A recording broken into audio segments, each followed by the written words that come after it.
else. That's what people say. I don't know. Hello, everyone, and welcome to This Week in Hospitality Digital Marketing live show number 175. We're just racking up the numbers. Woo! With me always is the amazingly talented, totally gifted brainiac of all things hospitality. Myself. No, Robert Cole. Hospitality, you're limiting it to hospitality. Oh, my God. No, that's all right. Right.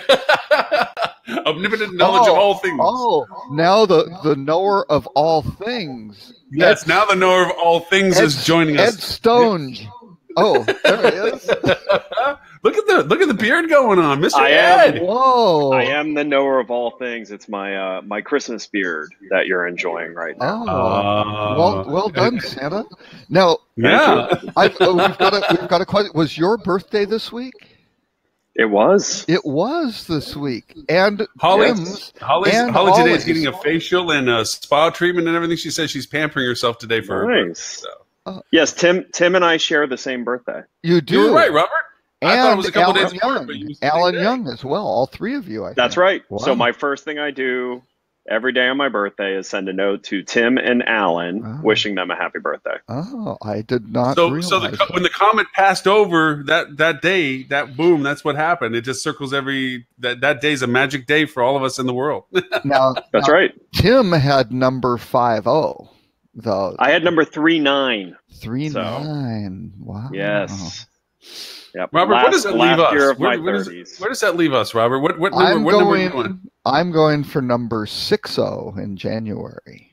Holy smokes! January what? I'm going for number 5. I just hit 57. January 9th. We're the old guys. Hey, tell you what. You guys are really old. My mom is turning 60 on January 26th. Yeah, well, we've seen it all, done it all. Or 25th. So Robert is older than my mom. Wow. That's just saying. that's all right. All right, folks. And now you know this is the hierarchy of how we are. That's all right, well, actually, I don't believe I have felt so old until yesterday when on a HSMAI marketing advisory board call. Actually, Holly was running, and they were doing this thing that they're setting up for the conference. Like this, they're running through this test of this live polling thing that they have. And the first question was about 2001: A Space Odyssey. And like a bunch of people, some of the people didn't even know what the movie was. It was like, no. And 6 people hadn't seen it. And this was not a big sample size. I think more people had But not most seen importantly, how many of the people would have even been a teenager had the movie actually been in 2000? And I saw it, and I saw it in its original. I saw it in its original release in Cinerama, which is a large widescreen, great format, in 1968. I was 9. But it was unbelievable. Well, I don't know if you guys picked up on the gentle jab I did at Holly on her Facebook post when she was asking where everyone was when the day they found out that John Lennon was killed. Yeah. And my answer was I saw that. It was 4 days before my first birthday. Yeah. and I was studying for finals at college, my senior year, I believe. All right. Well, with that being said, I think actually Mr. Robert has some intriguing topics of today. You think? Does that mean you did not read his email? We have Valen Perini. I think he does. Perini submitted a request to speak. We have Tim Peter joining the room. Another birthday. Look at that. Here we go. Big 50 Peter. Woo, Mr. Tim. Did you see my belated happy birthday for you? On Facebook? Yeah. No, I haven't been on Facebook yet. Oh, see, I was trying to be cute because I actually hit it the day after. I said I wanted to make sure I sent it to you when you were sober. I've been sober since, about 11 a.m. yesterday. That's the first in how long? Wow. Did they give you a chip for that? For that short of a time period? Tim's still doing. Tim's still doing Tim is still doing a Did shot, Tim and a shot for Valen every year. speak I know. this morning about what they were going to wear? I mean, Exactly. you guys are really coordinated. Tim forgot the Really? scarf. Where's your scarf, Tim? Tim's Look, frozen in fear. He's Tim's stunned. frozen in time. He's stunned. He says Valen wore it better. Exactly. Or it better. I assume that was me who froze. Yep. Yeah. I was stunned into silence by that, Ed. I didn't have a blue scarf, but I also couldn't figure out how to wrap my watch around my neck. I Yeah, tried. see, look, I so tried. coordinated. I tried, but it only Twinning. worked for a very. But it worked only for a very short period. It's Yep. Amazing. Happy birthday, Tim. Thank you very much. Happy birthday, Ed. By the way, That's right. Thank you. Ed's staying under the radar on this one. And That's Yeah. right. and Holly's birthday is actually Holly's today as today. well. This is a busy Look at night. that. Well, there you go. See? Yeah, it was a good week in the world of. Yeah, Tim, you missed it. We had the whole conversation on how you, Alan Young, and myself share a birthday. Oh, And, fantastic! and Ed pointed out, I knew you and I did. I didn't know about Alan, Yeah. but yeah, that's and great. Ed Yeah. pointed out that you're turning 50 and he just turned 39. So he wanted to underscore that point. So Well, what I've made But it to a make point you feel tell better- people is- Tim, to make you feel better, we also found out Robert's turning 60 on January 9th. So I pointed out that Robert is older than my mother. So, who turned 60 on January 25th. So, There you go. There you go. Well, I like to tell people that my 21st birthday was celebrating its 29th birthday. Nice. Oh, very nice. nice. What's really great is watching people try to do the math. Like, Take care of the two, drop the one. right, exactly. I'm dying to see what Mr. Ed says about the top story that Mr. Robert threw out there about operations and revenue management and the collision course of destiny that we're about to face. Well, first of all, we all know nothing drastic ever happens in this industry.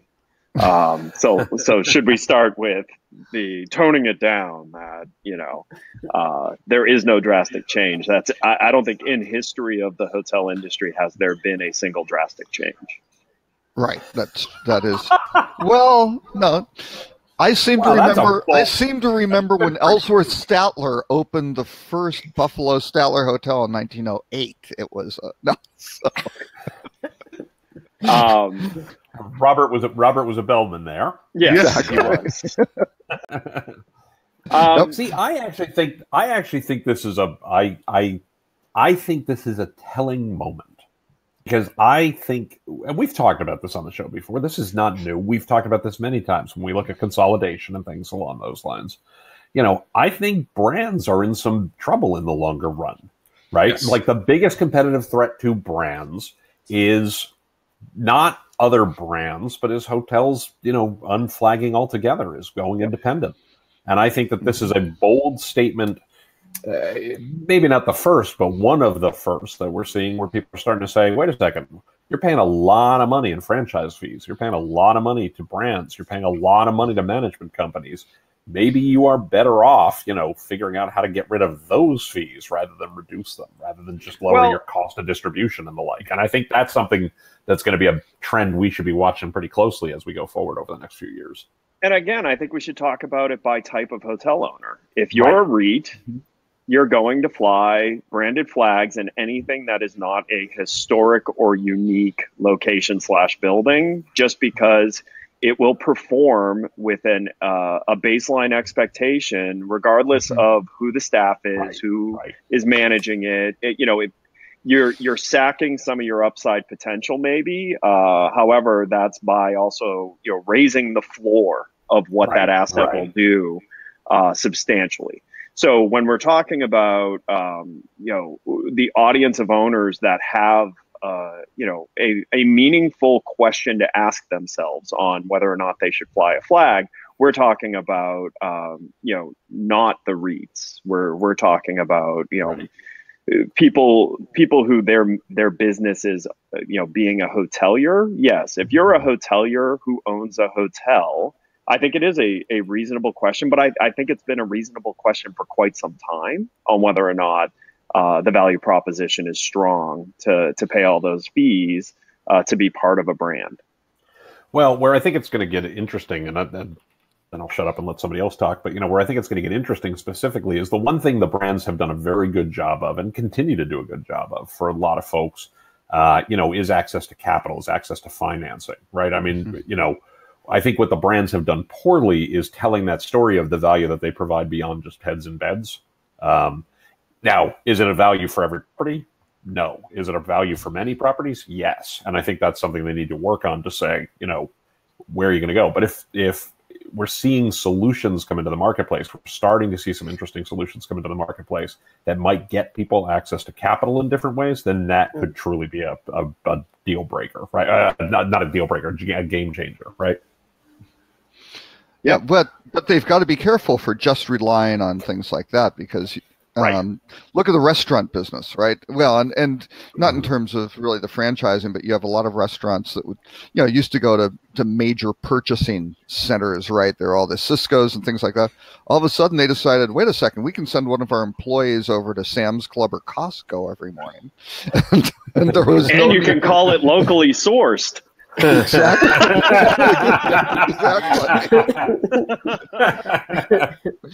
Well, that's if we right. want to talk about From warehouse club to table.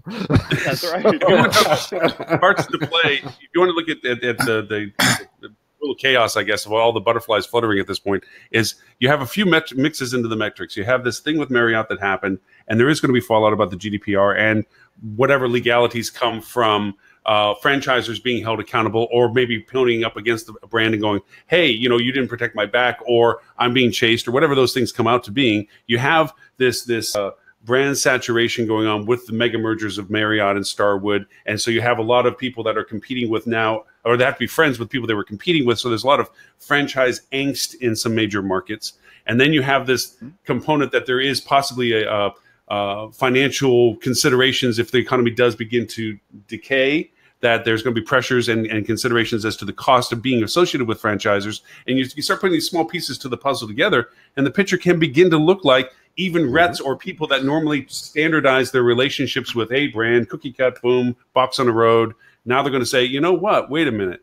The tools have changed, the dynamics have changed. Maybe we should reconsider how we approach the financial and how we look at these hotels. I mean, it could be these small pieces that come to a bigger picture.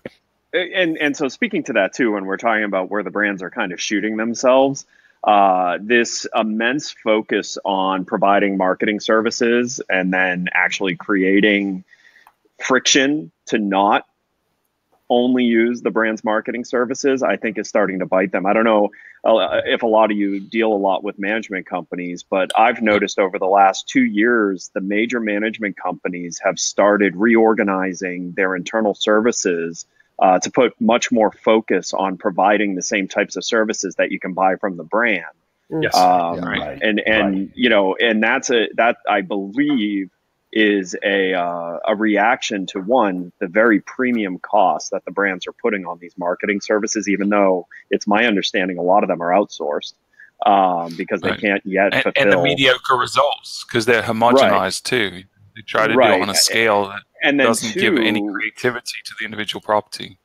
The moves the brands have made to try to drive hotels to those services by eliminating their ability to have vanity websites, which actually, when you look at a hotel that had its own vanity website, also was running its own marketing to that vanity website. Mm-hmm. Well, now all of a sudden, if you're a hotel in a saturated market for your specific brand family, it's pretty difficult to make the decision to run any type of paid effort into the brand portal because there's always a path to discover the other hotels in your market. Right. And it's hard to measure the success too. That's right. So I think this little circle that was probably created with the idea of creating a revenue bump while also getting the benefit of control ultimately could be like the first real large tug at the string of the brand's overall position with a lot of their franchise holders.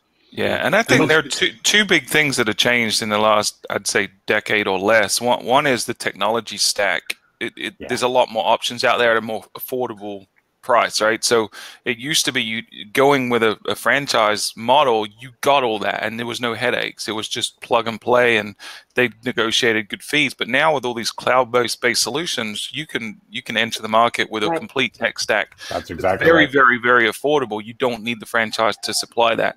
And then the other side, on the marketing side, and Tim talks about this a lot on his podcast about how the barrier to entry is lower, but anyone can market now. Now you have to be good to market well, but there's so many tools out there that allow us to think about just distribution, right? How an individual property doesn't need a franchise to get distribution anymore because they can go directly to GHA or TripAdvisor or Expedia or Booking.com on their own, and they can get the eyeballs that really was the big value proposition from the franchises before. So with those two big changes, there's a big question. Like what value is the flag providing that I cannot get on my own anymore? And so now there are a couple. Lower cost. There definitely are. I think there are a couple of brands that are actually actively solving problems that I think have some strong upside potential. One of my favorite ones, which I think only opened their first location recently, but it's part of a bigger franchise group, is Signature Inns, which is a new brand for Red Lion. Which I think the problem they're solving is how do you take these exterior corridor 2-floor motel old buildings and make them hip, meaningful, and speak to a crowd that will spend more. I think that's very interesting. I think G6 is doing some very interesting things with Motel 6 in reestablishing that brand and its identity. And then also from a tech stack perspective, I think they have one of the better tech stacks of all the major scaled brands. So I while we talk about maybe the potential downfall of certain brands, I think other brands are actively solving real problems. Like, what do you do with these old buildings that you can't justify blowing them up because they're made out of steel reinforced concrete, and they're not in an area that can support a $400 a night ADR, which is what you would need to tear down this hotel and build a new one. So when your cost per key is going to be is going to be $2,000 or something like that, or $10,000 rather. Getting that back is going to be awfully hard, right? When you're in a $79 a night market, right? Yeah. So while we do talk about the downfall of certain aspects of large scale brands, I do think there are brands that are serving a purpose that has been underserved for a long time, and so I think you'll see. Interestingly, I think you're going to see a shift in brand success from it. And that may be something that that would make the guy who wrote the new profitability article a little happier, right? Because the large brands are becoming, larger, but as they grow larger, they're becoming more bureaucratic. They're becoming less innovative, harder to get things done, harder to find how to move, harder to respond to market changes quickly.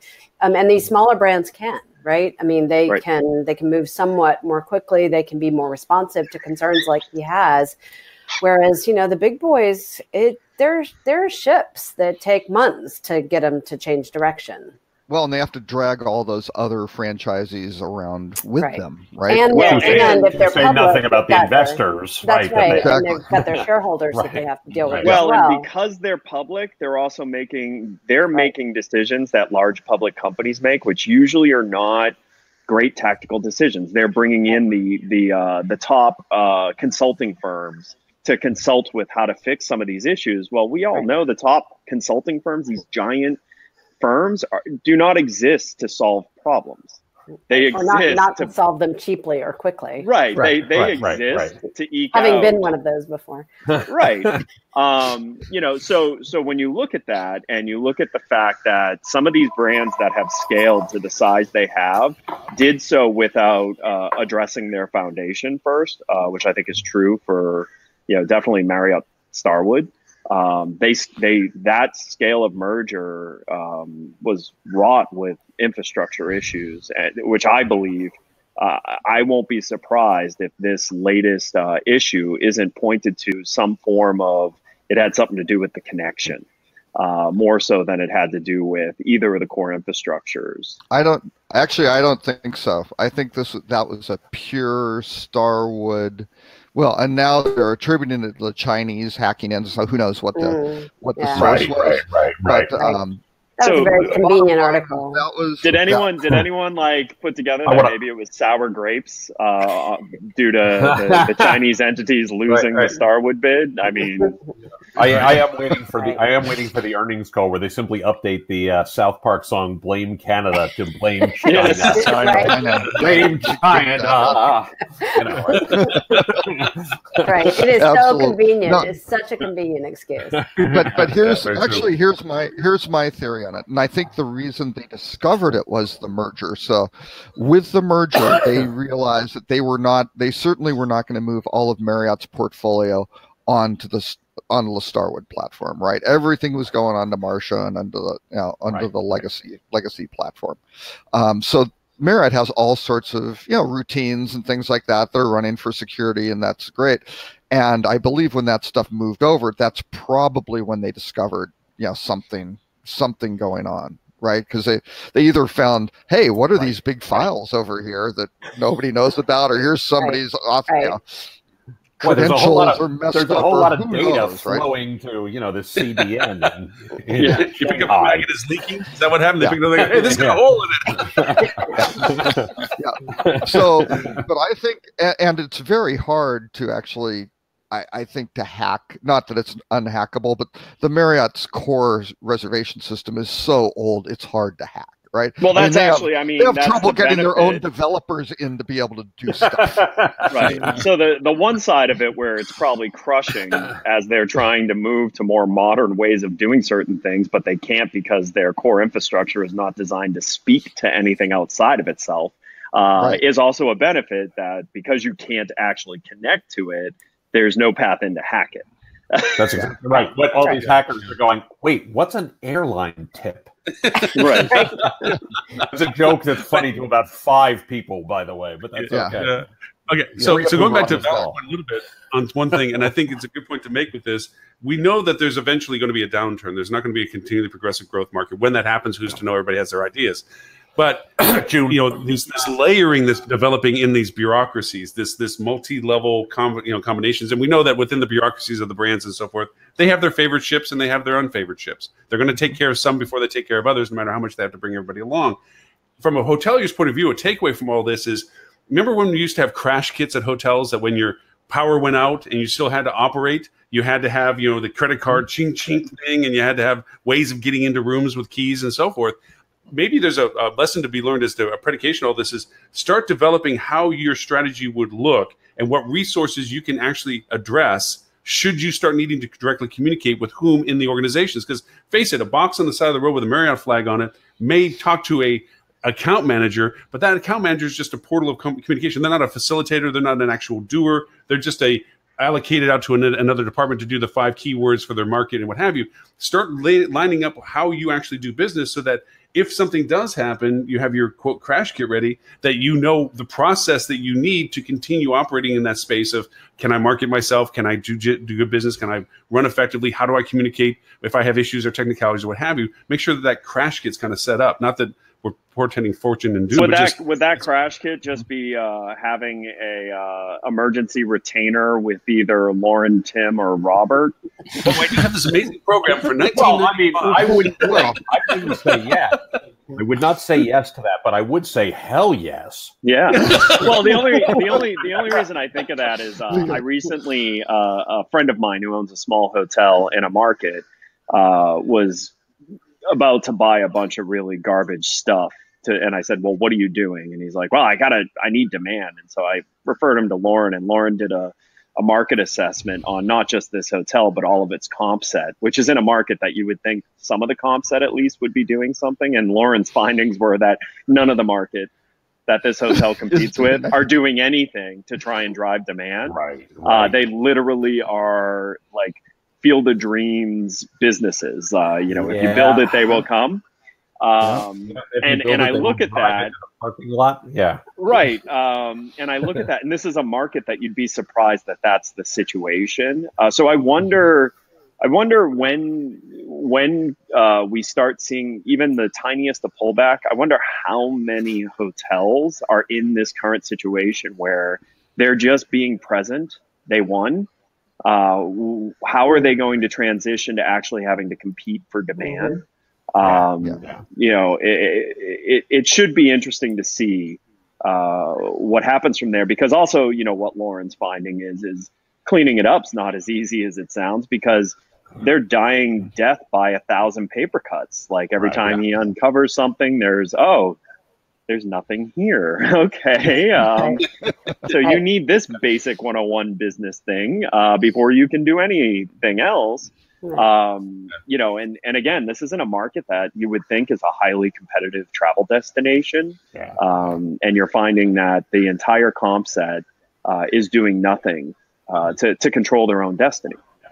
And I think that, you know, the last downturn was long enough ago that there's not a lot of sort of economic knowledge or, you know, sort of economy knowledge in these properties to understand what to do, right? Because things have been good for a long time. So you've had, you know, you've got salespeople who, you know, were in college or were in high school when the last downturn ended. And so they've never sold, for example, in any other type of economy that hasn't been moving up year over year. Which is ironic, because that was the same thing like post.com bubble, like .com bubble, 9/11 time. Right. That's and right. most of the sales people in the sales orgs of the hotels had never actually had to compete for business. They just had to hold their share of the market growth. And watching the entire industry scramble to figure out how to actually, you know, compete for more demand than you know they were. Look what happened to Robert when he lived through the Depression. When Robert, after you lived through the Depression, you know, didn't you like always keep pennies in a jar and stuff? You know, never get caught again. You always kept a box of apples and pencils ready to sell. The crash. You're talking about the crash kit. That was his crash kit. Ed's mom and I would remember back to the day where you just look at the brass keys in the little wooden box. I was there. Right. No, but you just got the things down on the guest folio out of the bucket, or you know, flip the little occupancy thing around in the rack. Take the quill and write down on the book, the parchment paper. But to Fallon's book, very, very good point. You know, 2001. I remember when I was in Key Largo, I was down there 1 month before 9/11 happened, and literally everything dried up because people forget there was the anthrax thing right afterwards. So you had a double hit, and it really just crushed it. And for them, they used to just, people would line up at the door. They never sold anything; they just answered phones. And all of a sudden, we went back and talked about last week, Tim. We're talking about, you know, having to fire people. First round's easy, second round's hard, third round's painful, fourth is you know. And we're going through this process, and the salespeople are like, "What are we doing?" It's like, well, there's still people moving and still people dying. So let's start reaching out to funeral homes, start reaching out to realtors. You know, let's start getting what we can get. I mean, it's a strange thing to say, but you got to go out and start digging the. And 2008, same thing. And to that, there is no muscle memory for finance for some of these people. And you can actually tell the difference when you're talking to people if they lived through that when they had financial responsibilities. If they lived through the 2008, there's always this pensiveness as to leaving something in the cash behind. When you talk to people that don't haven't lived through that process financial responsibility wise, then they're like, let's do all this. Well, what if it doesn't work? Yeah, well, if it doesn't work, it doesn't work. You know, there's going to be more money coming in. It's like, no, those times don't always run like that. So, very good point to make. Well, it is an interesting thought about how the business cycle is driven by like new blood coming into the right. I mean, the business cycle is driven by people who came in and don't know any better from a certain perspective. I never thought about that before. But look at the systems. Okay, so now you have revenue management systems that are driven by AI. That's great. Hey, this intel. Well, what data has that AI been trained on? That's right. Everything going up, right? That's going to be interesting. So to go back to Robert's quote of 2001, what are you doing, Robert? Don't turn off the water rotor. But that raises a really fascinating point. You know, if you train, this is a really fascinating point. You know, when you think about this stuff, you know, we have told the story many times about the chatbot that Microsoft put out on Twitter that learned how to be racist and misogynist and sexist and stuff in you know, just minutes. a day. Minutes, you know, or there's a very famous story about Watson, which they were training to diagnose diseases and things along those lines, and then they realized they weren't training it with the best doctors, so what they were building was a very mediocre doctor. You know, and what people forget is when you talk about the training data for AI, you can easily build artificial stupidity too. That's right. Right. Well, Yeah, actually, Red Lion at their annual conference came out with a housekeeping robot. Did we all? Right? Did I freeze? No, you're good. No, just Yeah, you, you're Ed. fine. I think it was just my topic, just the riveting attention. Suddenly, I had to do so. But this robot they basically have, it's going to help housekeepers. Well, they kind of said ultimately it's going to have its bumps and things like that. Ultimately, it's going to get up to about 3/4 of the efficiency of a human. And you kind of go, well, okay, I can save the labor costs of the human, but why do I want something that's going to be slower and kind of bog things down? Is not exactly what you want to focus on. So, right. Well, actually, so. it's funny that you raised that. That's a topic that everybody's shying away from. I got called by a reporter the other day, and some of you know this, but I got called by a reporter who wanted to talk about the introduction of AI, the introduction of robots and things like that into the market and what effects it would have on the labor. And literally, what was great I reached out to my network. I talked to everybody I know, and every single person went, "Nope, I am not being quoted in a newspaper or a journal article about that topic at all. Thanks very much." Those people need to talk to somebody I'm happy to talk to. I already have. So. But it was funny. That's my kind of topic. What I do wonder about is, look, I think we all agree there's certainly some sort of slowdown coming, and at least from my perspective, and I could totally be wrong about this, but this is probably going to be more of our typical slowdown where it's not going to be everywhere all at once. It's not going to be, necessarily massive. It's going to be, right? Typically slowdowns in this industry, if we ignore 2001 and ignore 2008, which is quite a statement to make, but, typically individual markets get hit. And then as they start to recover, other individual markets get hit, right? It's every hospitality market is local and has its own challenges. It's how most economies. Right. It's not all at once. It takes disaster to do all at once. Yeah, but the last two downturns have been disasters. So yes, but fortunately, the recovery from the last one has been super slow. Which generally, if you follow economics, you know that the slower the recovery, the longer the period of prosperity is, and the slower the landing. Yep. Yeah. So, but what will be interesting is to pay attention to what happens to labor from that perspective, because I think we are going to see some, people look to, well, how do we eke out another couple points of productivity here? How do we eke out more points, on labor and stuff like that? How do we reduce the cost there? Since that is and I'm kind of opposed to that on one level, actually a lot of levels. Removing the hospitality from hospitality? Well, for instance, that would be one of the. Why would that be a bad idea, Tim? I would think that would be, not the brightest thing we've ever done. I think the shelter industry is a temporary shelter industry really has a nice ring to it. Right, exactly. We're gonna have pitch your own tent glamping. That's just not going to work. Something about that's going to be very odd. I can show you a couple of companies that would disagree with you on that. But nonetheless, I just think that's something that we want to pay really close attention to, because I think that will have very long-term impacts in terms of what people expect from their hospitality experience. And that's, troubling from a bigger picture. Yeah, and even if it does trend in that way, I think it's an opportunity for those that don't want to embrace it and want to go the opposite way and go all the way into I'm a hospitality business and it's all about personal touch.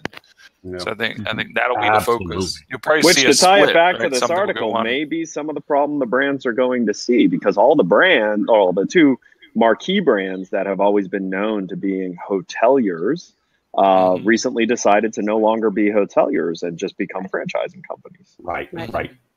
Mm-hmm. Yep.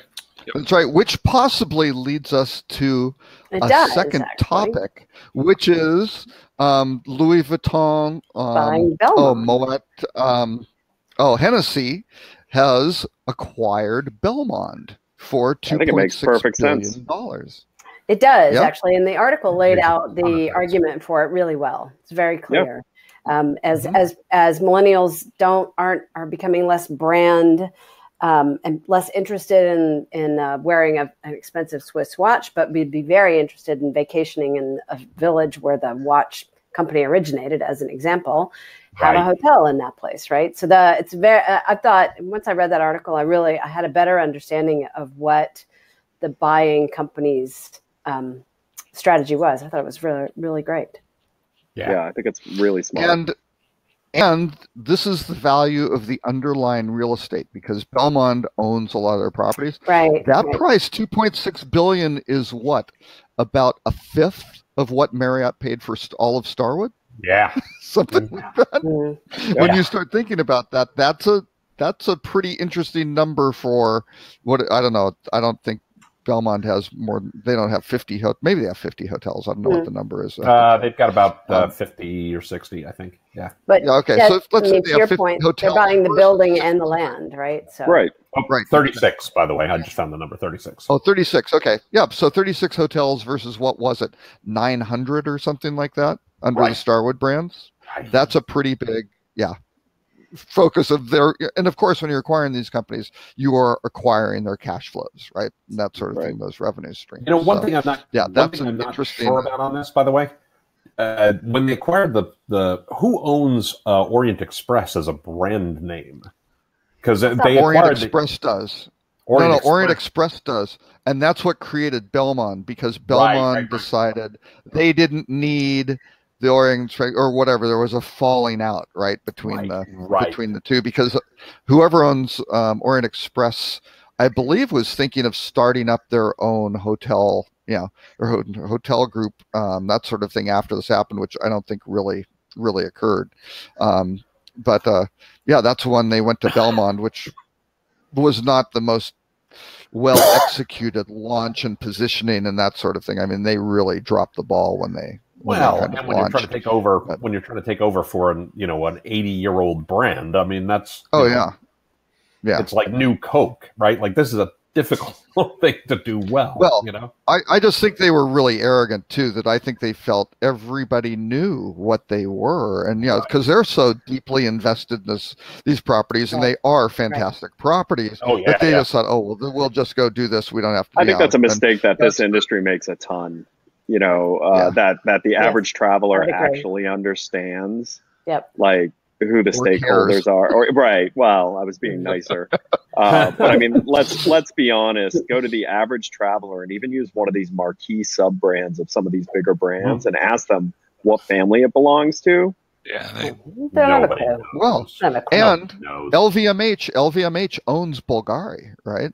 And Bulgari is actually one of the Marriott brands. So they're Marriott. So it's a licensed, sort of deal, and they own most of the I think they actually own all the properties that are currently in the Bulgari portfolio, sort of thing. So it's an interesting sort of thing. And again, I can think back to 1984, 85, where the single Bulgari store was in the lobby of the Pierre Hotel, which was down 42 floors below where I worked. Which was by a leading hotel of the world. No, it was near a leading hotel. The Pierre was a Four Seasons hotel at that point in time. Oh, at that point, okay. Yeah, Tim, he's talking horse and carriage days, not. Yes, that's true. You're absolutely right. And he's still bitter about having invested in the Buggy Whip company. Actually, I've got whenever the topic of the Pierre comes up, I always have any hotelier who's listening who complains about the complexity of their owners, or the owners and the asset manager and everything's just so difficult. No. The Pierre was about a 300 some room hotel, except there was a very contentious acquisition or flip, basically, from who had it before? Trust House Forte had it before, and they locked out 80 Parkview rooms in the sort of thing, right? In the dispute, which is not a nice thing to do at all. So that's a problem. But the ownership of the hotel, because it's a co-op, the owners of the hotel live in the building predominantly. And it's not one of these floor by, the top 12 floors are, no, it's room to room. Right. Sort of, owner, guest room, owner, sort of thing. Very, very interesting place, which also you had this beautiful ballroom on the 42nd floor, just absolutely phenomenal. It had been shut down in the 60s. We're talking pink bandstand with these starburst chandeliers, which was used for storage. Right. There's just like, just junk boxes and stuff up there because the owners didn't like the traffic on the in the elevators, right? It's a modern day condo hotel. I mean, Well, their top Sandestin floors. Resort. I mean, most of Stewart's clients, like that's the situation. Yeah. But also in the top 2 floors, my office, and then the ball, which was in the converted foyer of this ballroom, It's and a that foyer. sold. Stop being fancy. For a 5-star hotel, It's a Pierre. It's a foyer. It's a foyer. It's a hotelier. But Robert, wasn't your office underneath the stairs? When you look at the wait, All right, look at wait the a second. artwork. Can we bring the show back to the show for a second? I think we crossed the bridge at this point. Let's go back to a topic. So here's a question for a topic. Do we think that this is something we're going to see more of as a trend in terms of lifestyle brands starting to get into this business and say, Listen, I mean, hotel. if you guys haven't caught it, well, Graduate's a perfect example of a super awesome lifestyle brand. If you look, Margaritaville is no longer going to be licensing their brand. They're actually building a franchise. That's a amazing lifestyle brand, really getting into travel. Seminole Gaming with their Hard Rock stuff, they're not Especially with the licensing legalization anymore. of pot. They're franchising. Actually, I mean, you kid, but they're actually in that business. That's the funny thing. So these strong either retail or lifestyle brands are starting to realize that there's quite a future for them in hospitality.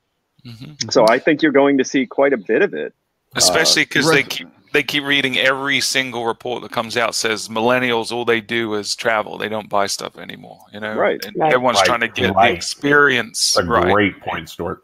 So groups like Restoration Hardware is building their own things. I mean, I'm surprised has taken so long, just because by nature, like if you're a really high end furniture manufacturer, how are you not at least operating a hotel somewhere so people can come and really experience your product? And let's face it, most hotels marketing looks like furniture catalogs anyways, because there's no people in it. It's just rooms full of furniture. And some of which there is an article I do want to get to, but I want to go back to a couple other things about the butterfly flapping things. You talk about jobs and the fact that manufacturing, after this, whatever has been happening with Trump stuff, these manufacturing companies, especially automotive, is shutting down a lot of manufacturing plants because there's no small cars being bought anymore. Well, gas prices, whatever, these economies and you figure most people that bought those small cars were the more youthful people working their way through life cycles of getting cars. And you think, well, most of them now just don't even bother with it. They Uber or Lyft, and they really just look at the fact that their travel is based on their need. Well, I'm not saying all of it. I'm not saying it's a defining factor. There's another point there that you have to talk about. Okay. Go ahead. There's all the things. There was a great article the other day. I can't remember if it was in the Wall Street Journal or where it was, or the Atlantic, but it was all about, and there's a lot of data that's been shown up over the last 6 months that backs this up, where they said that, how millennials have killed this and millennials have killed that and everything else. The article quite rightly pointed out that millennials did not kill the economy. The economy killed millennials. The problem is that they have not made as much money to this. Well, I mean, hear me out. They have not made as much money to this point in their lives. And remember, we're talking. I keep talking about them as adults under 40. These are folks who are 22 to 37, right? Like these are not old. These are not teenagers. These are not college students. These are young adults, and now, regular adults, real full-size adults. Full-fledged, have not made as much money to this point in their lives as prior demographic cohorts had when they were those same ages. And so the things of not buying cars and the things of not buying houses and the things of not taking big vacations and all this other kind of stuff, they like to travel, but they're not doing the same sorts of things that we saw people do in prior generations because they don't have the money. And when you do, and because of the time value of money and compounding interest and all that other kind of fun stuff, right? If you get a 10% raise off of this kind of salary versus a 10% raise over this kind of salary over a 10-year period, you're poorer. So this is going to have longer term impacts on the economy that are really something we need to watch for. Well, imagine when they get to retirement age. Oh yeah. If or never, right? I mean, when they don't get to retirement age. Right. Well, and the other side though is that interest rates are record low levels, right? So the ability to buy a car, right? To buy a car and get a low, car loan or that sort of thing, or buy a house and get a reasonable interest rate, things like that. That's not gonna. And again, that's not going to be true. Since I keep talking about the good old days, when I got out of college, a woman who graduated with me came down to Dallas, needed to have a car. She got this nasty car. Her interest rate was 21% because that's all she could afford. Yeah, it was for this old Toyota. I mean, it just horrible, but she had to have a car with functioning air conditioning, right? I remember my in-laws buying a house many, many, many years ago where their interest rate on their home was 18%. Oh, yeah. Yeah, I got one of the first adjustable rate mortgages. Time ago, man. I bought a condo in 1982. And the interest rate was the first adjustable rate one, which is why I wound up getting it. It was pegged at like 2.5 points over T-bills or something. It was 14%. Yeah. And it eventually went down really low, which was great. Right. but I mean, it was absolutely insane. So as interest rates go up, that's going to be worse. It's going to get really, really bad. And all of this caused by finally the rest of the world recovering from the last World War.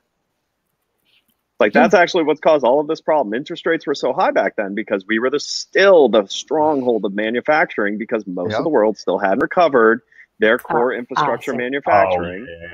Right? I mean, but that's really if you really want to look at where you can trace all of this to, that giant span of prosperity in the United States, that now seems just constricting no matter what we do. It's because the rest of the world has finally recovered their infrastructures and economies to catch up to where, we don't, there's very few things that we're the economic powerhouse in, and so that also compounds to this massive group of millennials, coming through during a time of financial crisis, and facing the realization that it's a completely different game now.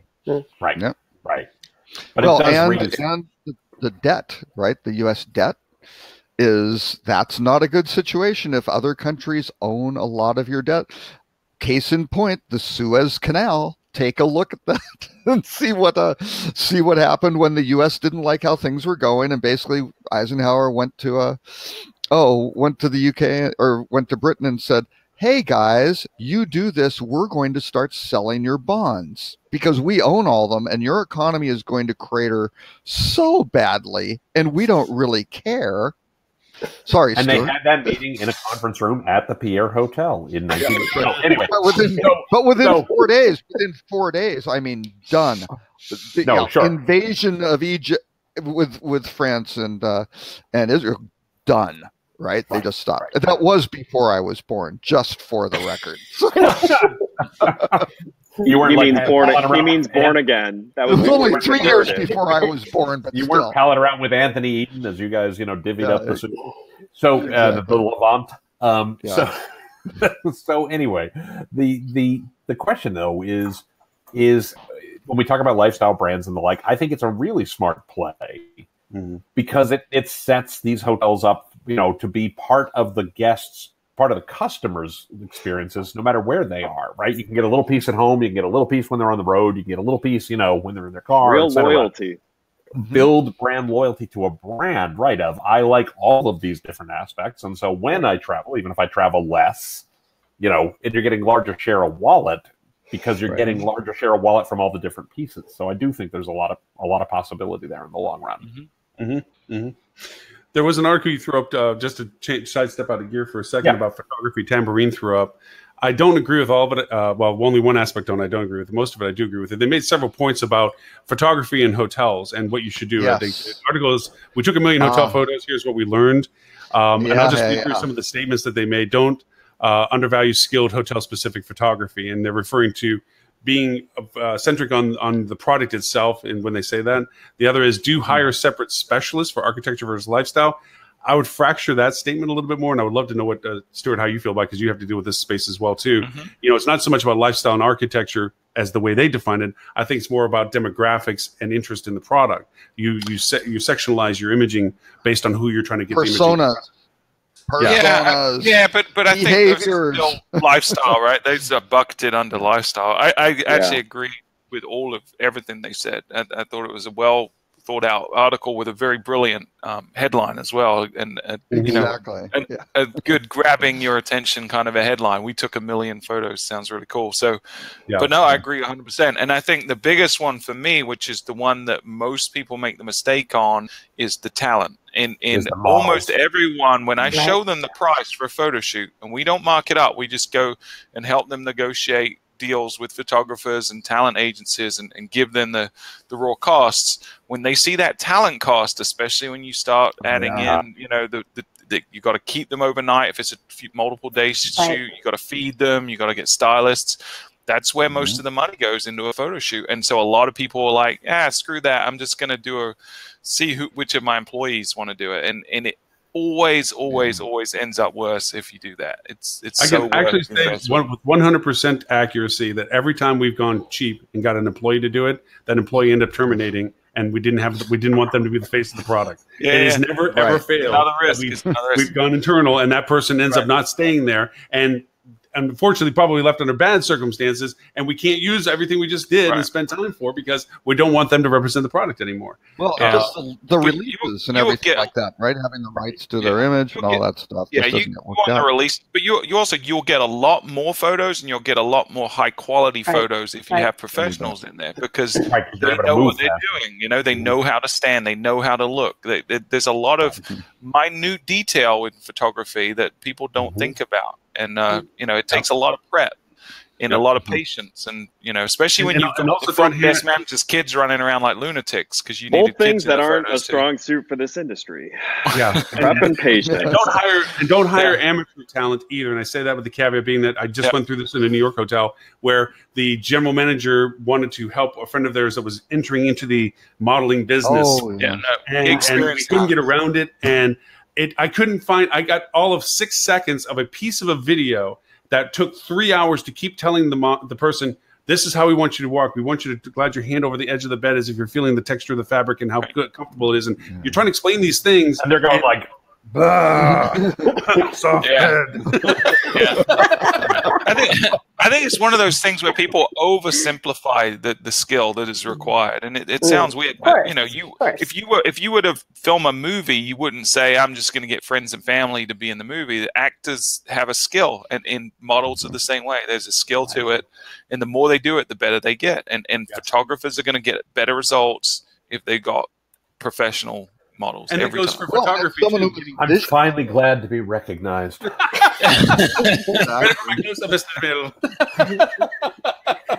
Well, in the early days, when Nor1 would sign up customers for eStandby, when we went down to implement, we would take photographs because properties just didn't have a good set of photography.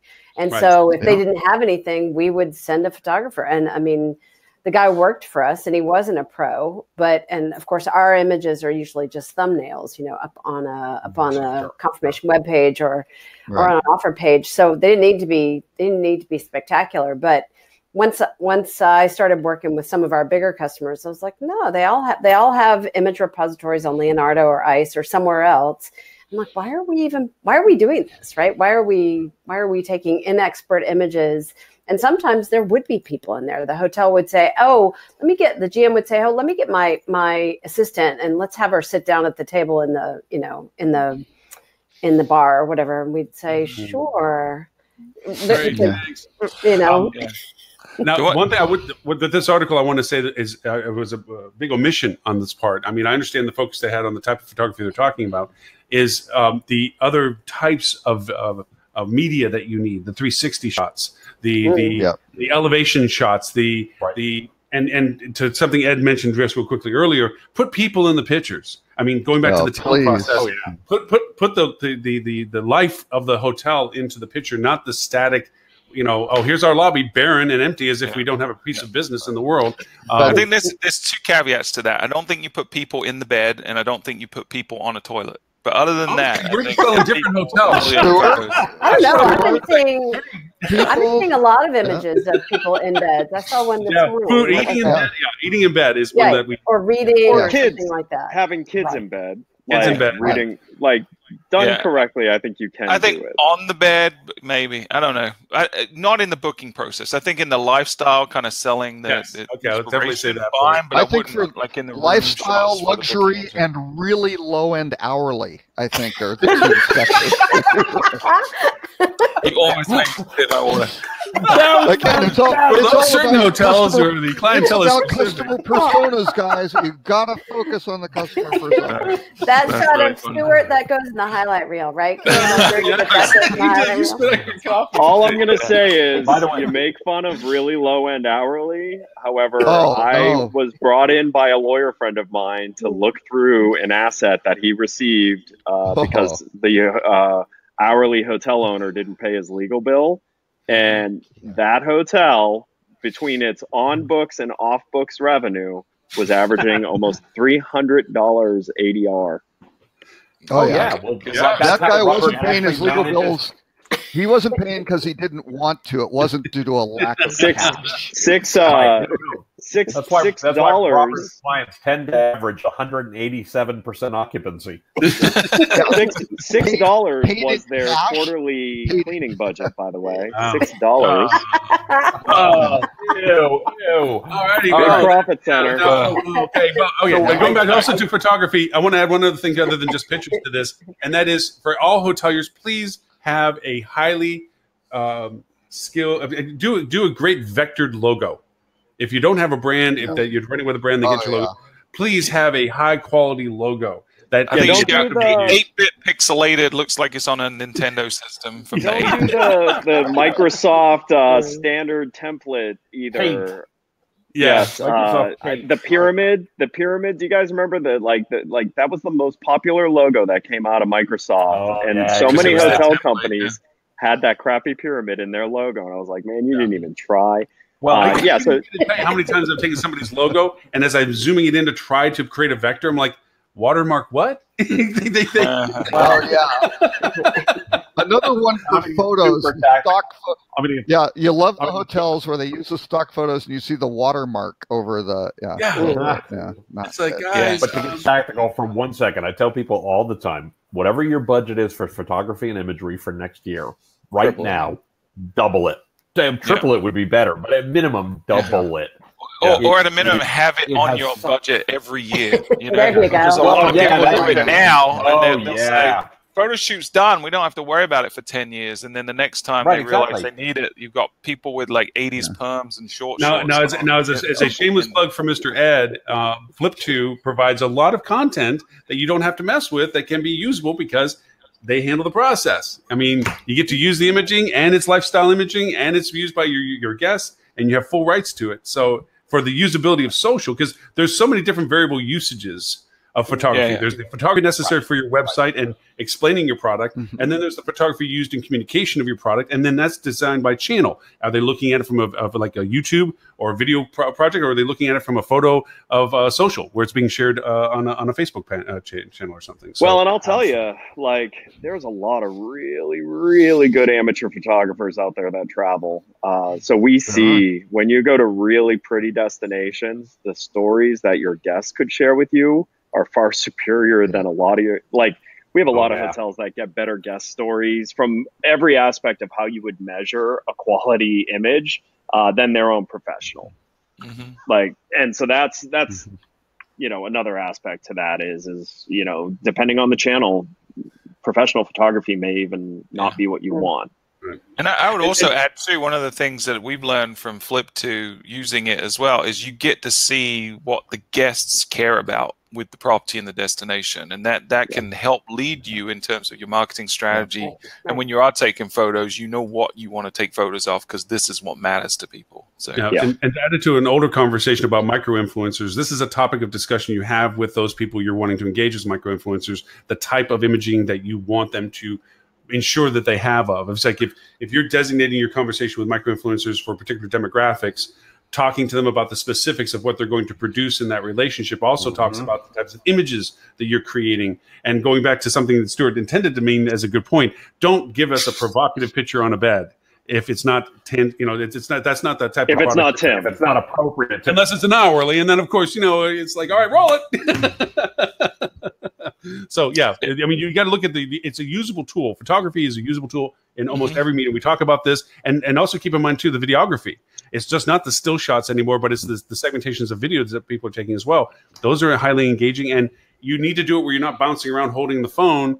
There's a quality to it that has to be produced as well for it to be used. And then there's 360s, and like I said, there's a lot there that you have to make sure you have the whole spectrum of the type of media. So, and you can really tell your personality through the photography. And there's a client we've worked with in the past that does a better job than anyone I've ever seen. As soon as you go to the website, you know what this property is all about. It's called the Hotel Gathering, G-A-Y, the Ring, and it is exactly what you would assume it is from that name.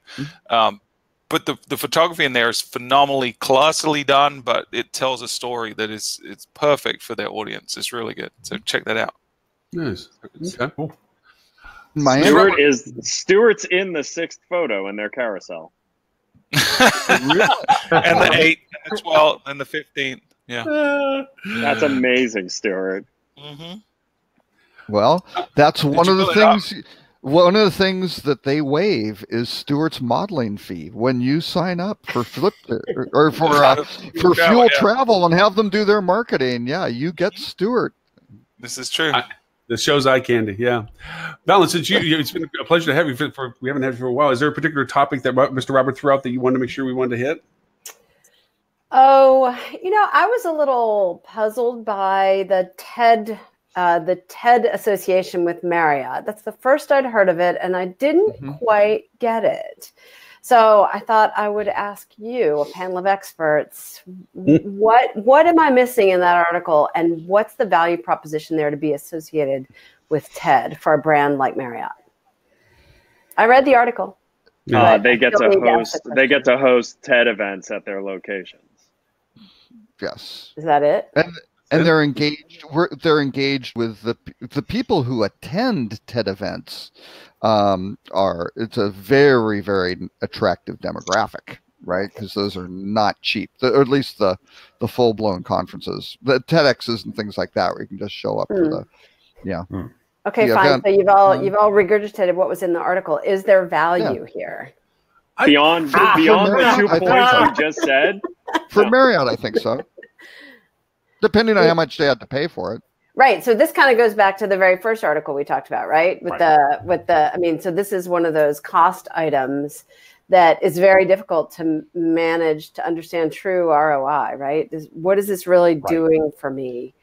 And I read that. Marriott has shown that they're willing to spend a lot of money on cool sounding things without any requirement to go to ROI. I mean, look at all the stuff they did with David Beebe that they magically don't talk about anymore. That was all a huge spend with really questionable return. But it got them talked about in the news, and I bet you it sold them a ton of franchise agreements. Like, sometimes I think it's as much a PR value as it is anything else, for sure. Aligning yourself with a really positive brand, right? No one has a negative thought about TED. It's just a really phenomenal brand, and I think a lot of people, especially white collar people, know what that brand is.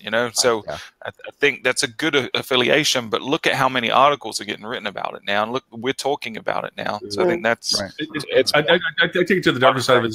I think it is a vanity play, and I think it's indicative of, unfortunately, our earlier conversation to the show of how the large brands are looking forward without taking care of those behind. That there's no value proposition to a box on the side of the road with a Marriott flag on this. There's no asset value variations that's going to happen from this, but it does mean that somebody from a franchise point of view that's considering franchise options, this is a play that Marriott can say, look at the caliber type of what we're talking about. And we know when the C-level conversations, people ask 3 questions: who's doing it, how much does it cost, how much money we make off of it.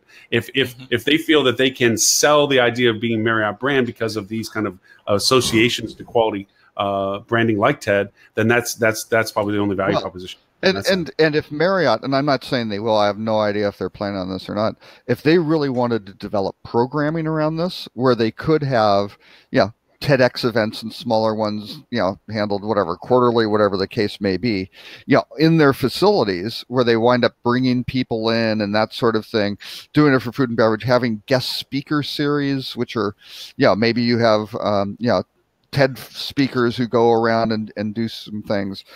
Those could be beneficial. And again, once you go into a downturn, those sorts of reinforcements of the brand and, hey, I like this and I'm familiar with it and I've been there and that's where we went. Where'd we eat? Where we did the TED thing? That's good. Now again, super hard ROI. I don't know, right? But again, I would say there would be worse relationships that they could do from a corporate. And I'm gonna devil's advocate on this one for Marriott for 1 second. I'm not necessarily going to advocate for Marriott generally, but I will advocate on this specific one. Yeah. Just to offer a thought, and I agree with everything you've all said. Right, I'm not disagreeing there.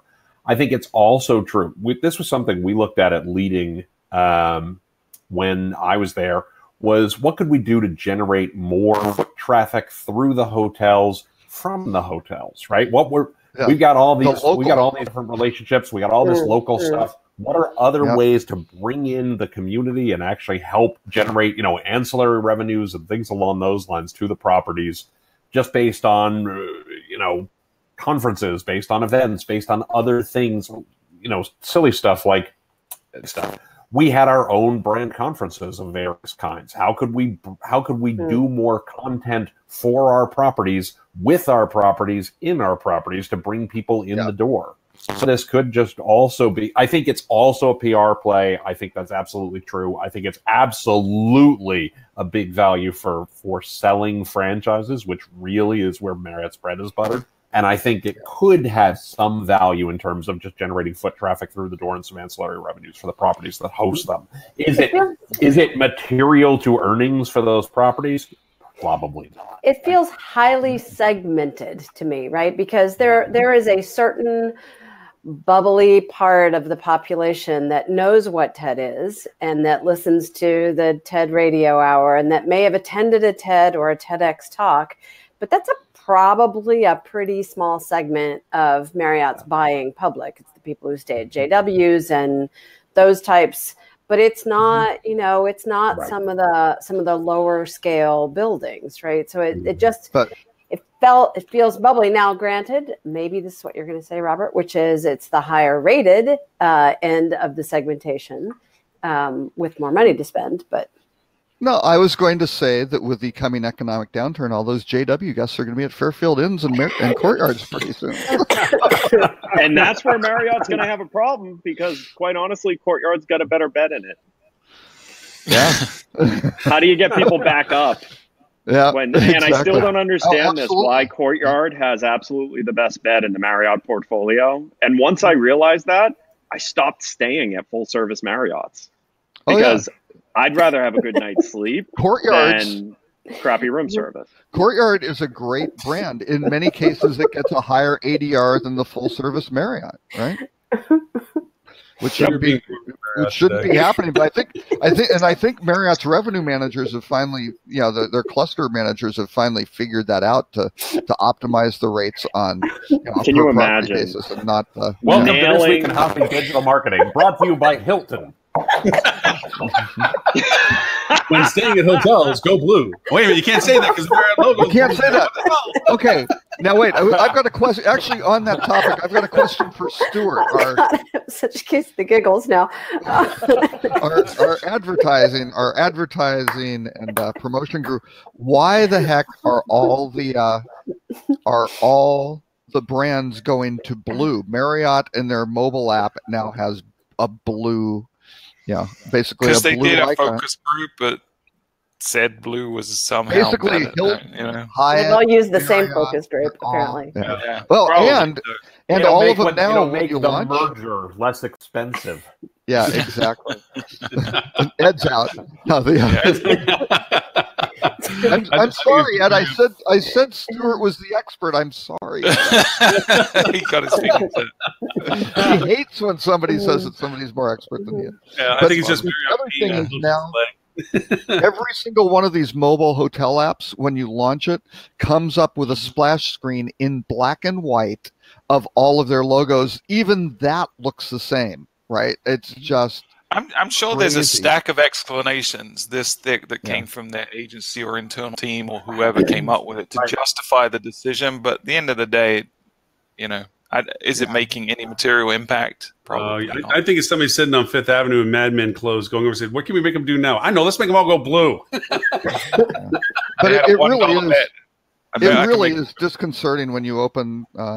Since we said nice things about Marriott, let's slam on them. You open their website, you search for New York, right, and you get 200 hotels, right, and the presentation's horrible. But you open up Hilton, you only have 50 hotels, but it's just as bad, and it's the same bad, right? It's just absolutely. Yeah, but as long as they're equally bad, then the measuring That's a is good just point. reset. That's a very good point. Exactly. I mean, they're You know, obviously not Business using is any graded of on a curve. Yeah. So they're obviously not using any of the data that was outlined in the New York Times article, right? Because otherwise, you have to actually be able to collect your data in order to use it. Yeah, exactly. Ed, it is much faster to just make up the data. Then you can just you know the results up front. You can just do it. You can have your talking points pre-made before you have your data. But It makes it you so much bring easier. up a very good point, Robert, in one way, and because I have clients in the New York market, that is why our clients that can be nimble, that aren't brand tied, can be so effective in market because we can be identified uniquely in the market well before the confusion of brand trying to carry the load of every flavor they have in the market in front of you. You can really get in front of the demographics because they can't. There's no one hotel that Marriott's going to say is good for families in downtown. They don't do those things. They talk about 5 keyword specialities for each of their products, and they have to share which one gets what. The brand saturation is painful in that market. And the tiers, and they're even sharing the same buildings, for God's sakes. You walk up, it's like, are you here for Fairfield or Spring Hill? Go there for Spring Hill. It's just crazy, this stacking and layering they're doing. Hilton now has a 3-branded property in McCormick Place, right? Yeah. And that franchise salesperson walked out of there and went, Yep. caviar High tonight, five. baby. I sold 3 franchise agreements to 1 building owner. I am going to Florida. Thank you very much. And the amazing thing is, it's a 400 room hotel. It isn't like an 800 room stack. It's 400 rooms, and you basically go, oh, well, those are. I guess they stack the moderate, superior, and deluxe categories or something, and branded the room type. I mean, there was an article in the trades earlier this week that said this was the trend, right? Two brands in a building, and sometimes 3 brands in a building is, owners love it. Apparently. Because they're running out of buildings to sell flags to. Right.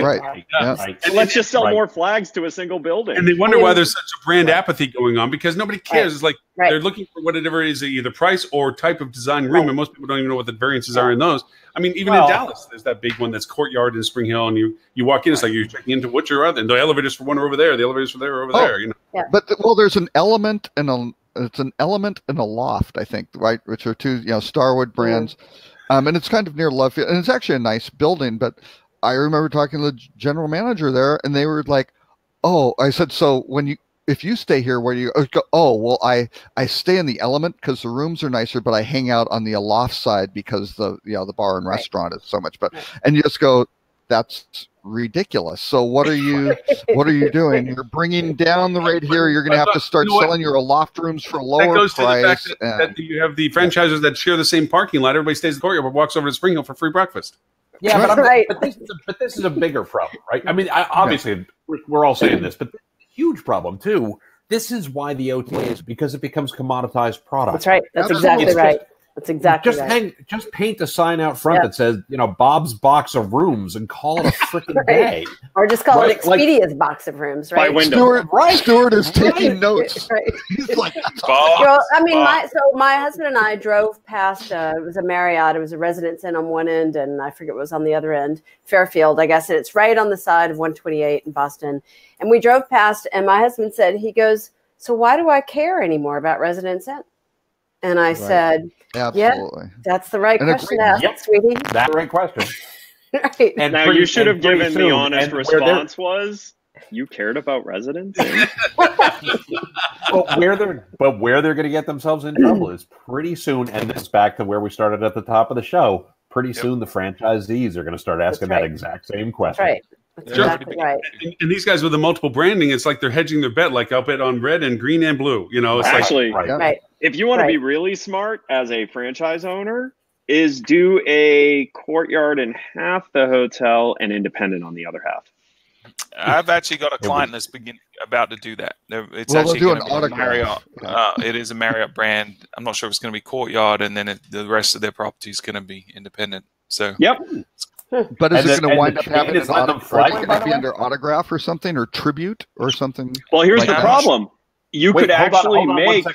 Hold on one second, Ed, because this is a key question that Robert's asking. Stuart, the flag letting them do that? The chain is letting them do that? That's I'm surprised by that. They're trying to get into the market that this client's in. It's a very heavy independent market, so they're trying to get into the market.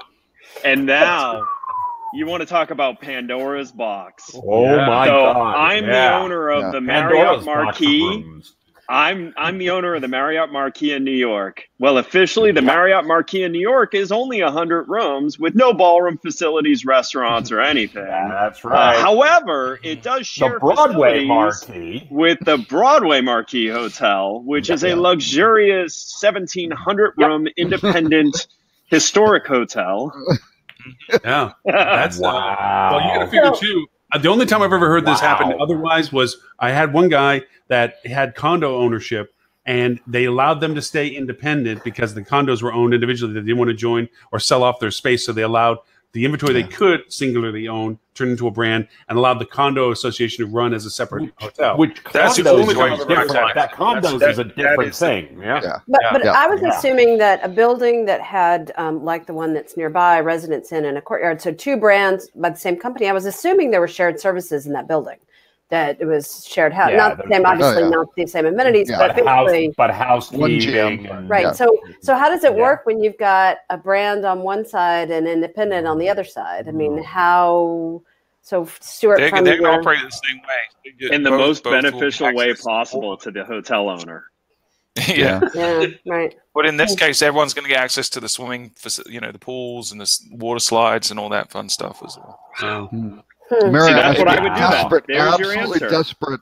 They've been trying to get it. Probably, I don't know which market or which property, but they must have been trying to penetrate that market so desperately for so long. I'll find out. Turn off the lights is all I'm going to say. Wow. I'll keep you guys posted off. You don't think that's going to come into conversations going, wait a minute, you say you don't do this, but right over there you do. What's up with that? You know? I'm going to invite you guys to my 10-room Waldorf Astoria. No, I'll say one room. The one-room Marriott. Yeah. Oh, and if you don't like it, we've stacked our brands. There's the one-room Spring Hill right there, and the one-room. But I'll welcome you to stay if you want to save some money. One-room Expedia. And oh my God! You can stay in the Chateau de Saint Ange, which is connected to my 10-room Waldorf Astoria. I'll even Does it have give a you foyer or a foyer? I'll give you Hilton honors points for it. Well, but no, it's a chateau, so it has to be a foyer because you. Yes, it's a foyer that serves chowder. Even better, if you can intersperse the rooms, you can sell that courtyard room as a full service Marriott room, as a whatever, a Fairfield room. You can do a lot of stuff. We're going back to the hotel motel roadside. This is the Elvis room. This is the Washington room. Right. Oh my God! Yep. Wow, that comes full circle. Hakuna Matata, the circle of the hotel life. we are approaching the top of the hour, by the way. Oh my gosh, yes. Oh, yes, and yes, my yes. laptop battery is dying. So No, we have 10 minutes to hit, so we got a rut row. And I do want to say one thing about the food and beverage article you threw up. I think, and this goes back to the fact that I have frustration with. Is that a pun for food and beverage? It really was. It's like I took offense to the article because this is just novelty stuff. Restaurants, if you have good product, good quality, and good marketing, you don't need novelty. Novelty's fun if it's progressively entertaining to the demographics you're going for, or to the environment you're creating in the restaurant. But having coffee cups that you can print labels on the top, and that's the way you get people in, to me is a cheap way of doing it. If you did, have you been to TGI Fridays? Yeah. Well, look what happened to them. The Bible of a menu is what killed them. Bennigan's was the same way. I mean, you get to this, trying to be too many things to too many people, and you lose track of what you were there for to begin with. Right. That comes back from my old restaurant days. Like, be good at what you came to market for, and don't try to be everything to everybody. And if you can do good, legitimate, relevant local stuff, great local chef up and they had the great food trucks or doing, whatever the case may be. That's where things really, really pay off. So we don't want to miss the rut row. I thought the Chinese AI article was fantastic. I was going to say the Chinese AI one is really, really interesting. I mean, it was a little kludgy build, but it was really interesting to move through. Yeah, the stumbling blocks for China's AI. So we'll post it here in the. The stumbling block for China's AI is nowhere near as humiliating as the stumbling block for Russia's robotic AI, though. Just going to say, I don't know if any of you caught that article. So in Russia, they put on this really amazing presentation of this human-like robot run by AI, and it's astonishing.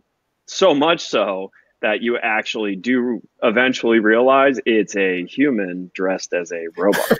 That's excellent. So that's not the same as the animated Chinese newscast, the AI newscast. Yeah. Oh, yeah. Except Russia tried to do it to show their strength in AI, but then they realized they weren't strong, so they just put an actor in makeup and said it was a robot. That's good. Okay. That's the Mechanical Turk. That's the old exactly. That's right. Exactly. Yep. Amazon's Mechanical Turk. The original Mechanical Turk. That's right. Original Mechanical. Anyway, nonetheless, Wikipedia, the Mechanical Turk, if you really want to know. Moving on, the rut row. The rut row. The rut row was a New York Times article talking about what's happening with tracking your data, and it is the intersection of convenience versus privacy.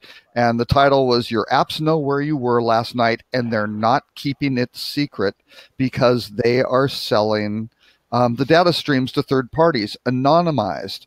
What the New York Times came up with, which I thought was really a great thing to do, was all of this stuff is being done anonymously. But what's anonymous? We don't have your name, we don't have your social security number, but we have everything about it. And we know that you tend to spend 8 hours a night motionless in this one spot, and then you go to the and then you seem to move around in this other spot for 6 or 7 hours a day. So they know where you live, they know where you are, they know where you stop on the way, and crazy Big Brother stuff. I just want to say, I told you so. Is all I want to say. I've been saying this, that you cannot trust corporate America to do the right thing, and that's why you shouldn't welcome all of this stuff unwittingly into your life. Yeah. Hey, can I go on a tangent real quick? So I do think you should welcome it wittingly into your life, though. There you go. Ed and I were at a conference recently, and we were talking on a panel about AI, and he went off on one of his rants about what Ed what Ed? Yeah, what and talking about tinfoil hat, and so at the social event afterwards, literally one of the attendees came up with a tinfoil hat that they had made and put it on Ed and asked him to wear it the rest of the night. And yet, 5 years from now, when Amazon owns the in-room experience at all these hotels, I'm going to go right back to that person and be like, I made money off this. All I want to know, Ed, all I know is when you're living in the cabin in the woods, how in the hell am I going to do a birthday card? Because you won't be able to use the Amazon Echo to connect with me and watch. Actually, no. Actually, Oh, you aren't going to get a Facebook. We'll know where you are. We will know where you are for sure. Right. No, he won't have a phone. We'll know where you are because you'll be in the black dot where there's no signal. Yes. Right.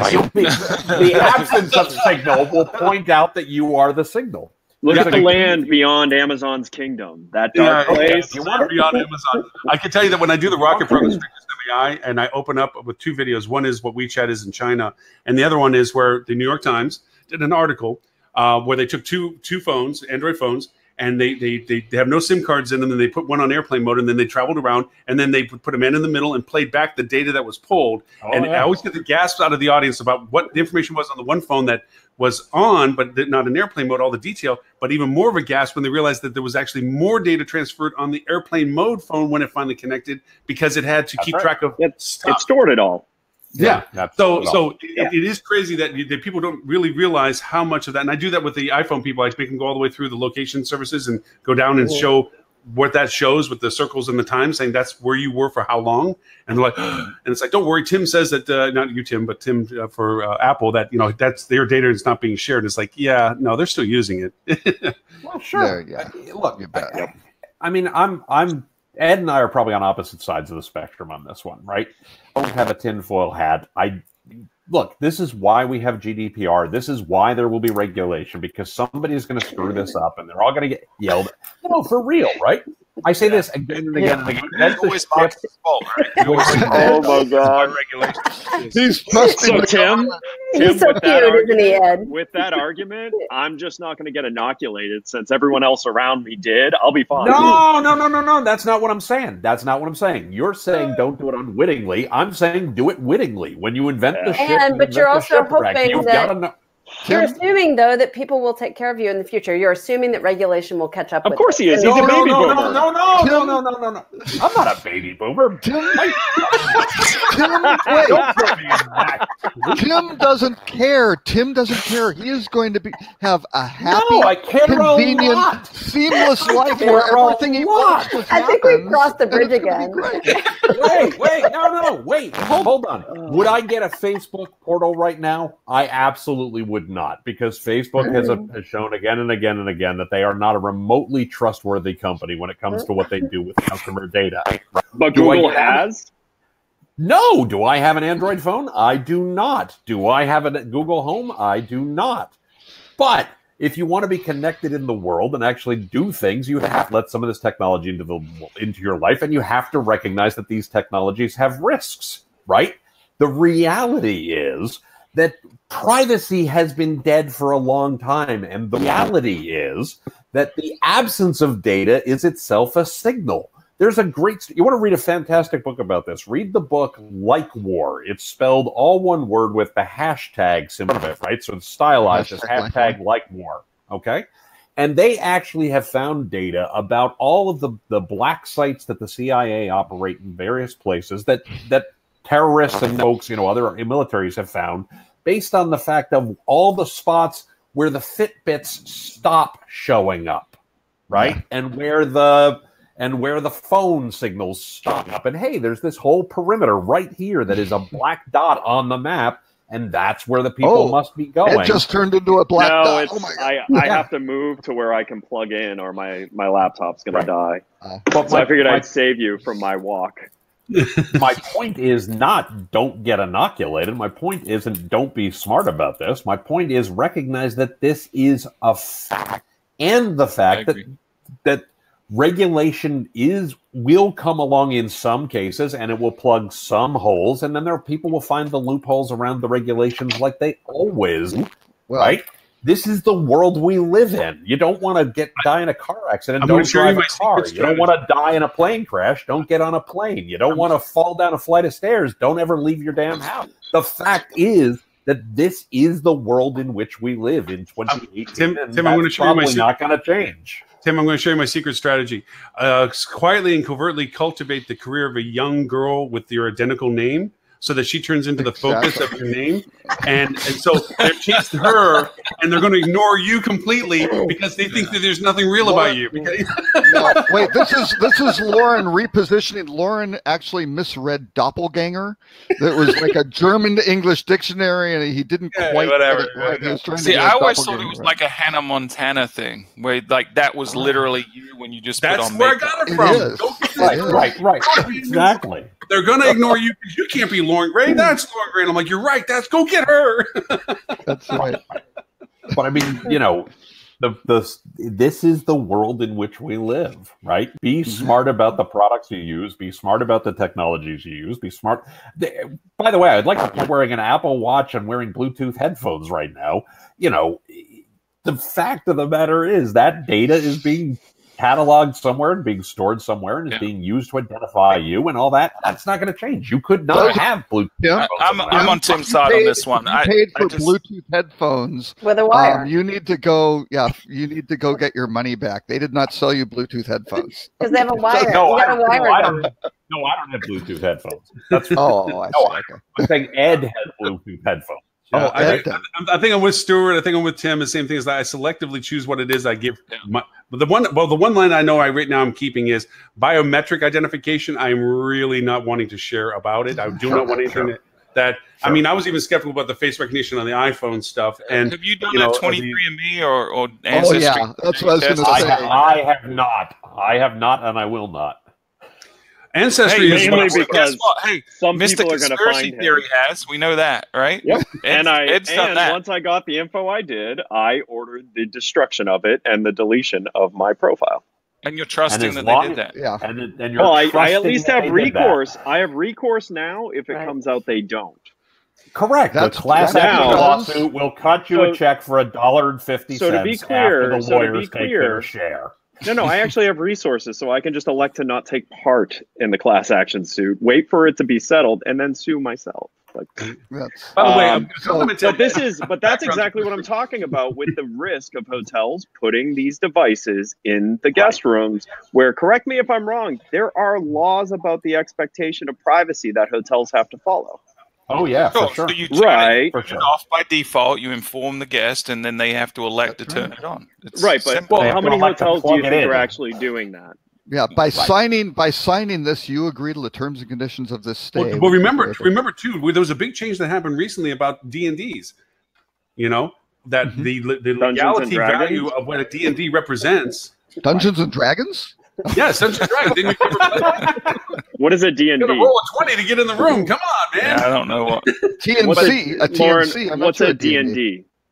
Do not disturb. Sorry. Oh, Do not disturb D&D. tags. Oh, okay. D&D, yeah, sorry, D&D, do not disturb tags on the doors. There was a legal value to those that got diluted recently by Hilton in the sense that they are not Right. an omission of people entering into the room should the Right. hotel deem it necessary to ensure the safety of the guest. They changed Right. that.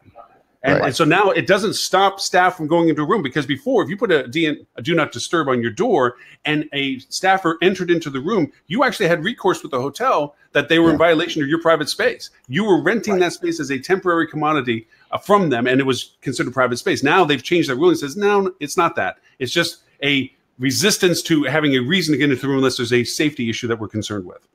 Right. Yep. Yeah. So the same All thing right, with gentlemen, the I'm running out of time. Yep. I am Yeah. too. Yeah. Thank you all very much. This was awesome. 6 of us, and we did it in an hour and a half. That's good. Man, Good man, for everyone. You all tangent. So we'll run around the room real quick. Mr. Robert, if people want to know more about you and your amazing Twitter account. No, you don't want to know about the Rock Cheetah Twitter account. Robert K. Cole on social media. That's a better one. Or rockcheetah.com. Excellent. And Mr. Tim Peters, sir, you and your podcast and stuff. TimPeter.com. You can find the podcast at timpeter.com/podcast. Tim Peter on most social networks except for Twitter, where I am sadly TC Peter. And Mr. Ed? Ed St. Ange on LinkedIn. Don't follow me on Twitter unless you want to see me troll college football. You can find out about Hey, Flip 2. congratulations on making the playoffs. Oh, yes. Yeah, how did that happen? Anyway, sorry, Ed. Go ahead. I'll be glad to talk to you about it for hours. Flip 2 to learn about what we do for the travel sector, and Tim Peters' blog for more information on that. Fuel's blog for more information on that. You won't find information about me on Amazon or Google's Or blogs. 23andMe. Or 23andMe. But if you do, please let me know, because I'd like to. Mr. You're Stewart. you're 1/16th not within the species. What is that, Ed? It's not, it's not surprising. Explains a whole lot. Mr. Stewart, sir. Yeah, you can find us anywhere you want to look at Fuel Travel. The podcast, we just did our 100th episode last week, is fueltravel.com/podcast. So and you're on what, 101 this week? Yeah, we're actually recording this afternoon. I don't know what we're talking with Melissa. It should be educational. It's 101. Yeah, exactly. well, Marketing 101 for the Fuel Podcast 101. I might have to steal that joke. Back to the basics. Yeah, right. That's good. And Ms. Perini, where can they find about you?